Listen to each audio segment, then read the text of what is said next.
So talking about Tyson Fury, you're about to have your first fight, and then you get a call from Tyson Fury. Is that My right? full fight it was. I had 3 fights, but this had been my first fight in front of a crowd after COVID, and got a call to go up and spar him. So it was amazing to be able to have that opportunity. Met John Fury as well, Sugar Hill, and what an experience it was.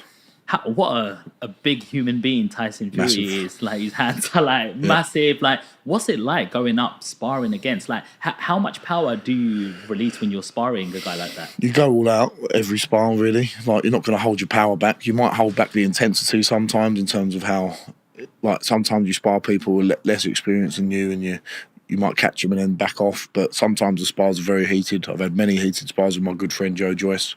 But if I'm going to go and do some work for Tyson Fury, I need to give the best account of myself, because he's not wanting me to go up there just to mess around. I've got to give him some good work. How much of an advantage is that height and reach that Tyson Fury has? If used well, it's a big advantage, but being tall is not always an amazing thing. The overhand right, you can be caught with quite easily. You keep dropping your hand, you're a big target. It all depends on how you use it and what tactics you implement. If you're a tall man, you want to use your reach, you want to use your jab. If you're a shorter man, you want to rough it up and get on the inside. But everyone's different. Every boxer's different. Mike Tyson was a world champion, and as you said, Tyson Fury's been a world champion, and they're both completely polar opposite builds. Yeah. So it's all about how you harness your own personal skills. What's your style? Aggressive, instinctively aggressive. I can't change that. Is that pressure, trying to put pressure on your... Yeah, your putting opponent? pressure on the opponent, but I think I'm maturing in that now and learning that I can box as well. I can do that. I haven't had to show too much of that yet, but in the gym, sparring, I've got good boxing skills, and it's all to do with your subconscious and relaxing a bit when you're in the ring. Now I've done it 12 times, you do it again and again, the nerves don't get you as much, you're not as tense, and I can hopefully deliver better performances, and the knockouts will be more fluid that way, Well, you're known to be a knockout puncher.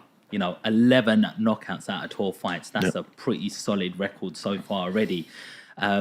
We see them overhand them bosh. overhand. Like, it looks like that's like your favorite punch. Like, you go. I see you got body bang overhead. Like, you seem to mesmerize your opponent. Like, they've got to be some impactful punches for them to be putting their guard down like that's that. good. And my instincts and my natural power is something I never want to take away from myself. That's how naturally I am, and it's just about refining that, using your jab more, picking the right moments to explode, because there will be some really tough guys out there. I've already fought a tough guy in my 5th fight, Spanish heavyweight champion, and I broke my hand in that fight, got cut in the first 30 seconds on my eye. I couldn't see out of that eye, and I still got the victory. But sometimes people are going to be tough and things aren't going to go your way, so you need to learn how to use your boxing skills as well, Mm-hmm.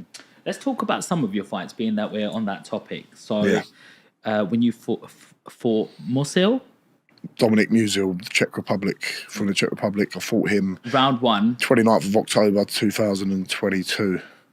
And round 1 job. He was really up for it. I remember him, to my Len, part of my management team, Shane Watson, still a good friend of mine. He went to go and watch him wrap his hands. And Musil went to Shane Watson. He went like that to him. So he was bang up for it, but that was over in a minute. That was a quick one. Then Dimitri Bezus. That was my February 3rd. February the 3rd this year, American debut in Las Vegas. That was an honour. He'd fought for the WBO European title just a couple of fights before that, or 1 fight before that. Big old unit. Only been beat once, had 10 victories, 1 loss, and blew him away from there. I was happy about that because I got cut in the build-up to that fight as well on my nose. Oh, no. And I had to hide it a little bit, and I was fine, but it's got a risk of coming back open, and that's never good when a cut comes open. So got it done quickly. Does that make you fight differently when you've got an injury going into a fight where... It makes you think about it in the build-up, but once you're in that changing room and you're going out to fight, you just go, you just do it. But it does affect your training preparation. I couldn't train for a week. I just had to walk. I couldn't spar for the last 4 weeks of my camp. So you've got these little thoughts in your mind. Am I fit enough? Have I done? And the preparations weren't the best for that camp, but you just get on and you get it done. So mentally, how do you prepare? It's a fight at the end of the day, and you think in your head, if I had to go and have a fight on the street now, would I back myself? So it's that killer mentality you've got to have no matter what happens. You can prepare as well as you want, but if your brain's not switched on, it doesn't matter if you prepared for 10 weeks or you prepared for 1 week, you've still got to have the same mentality.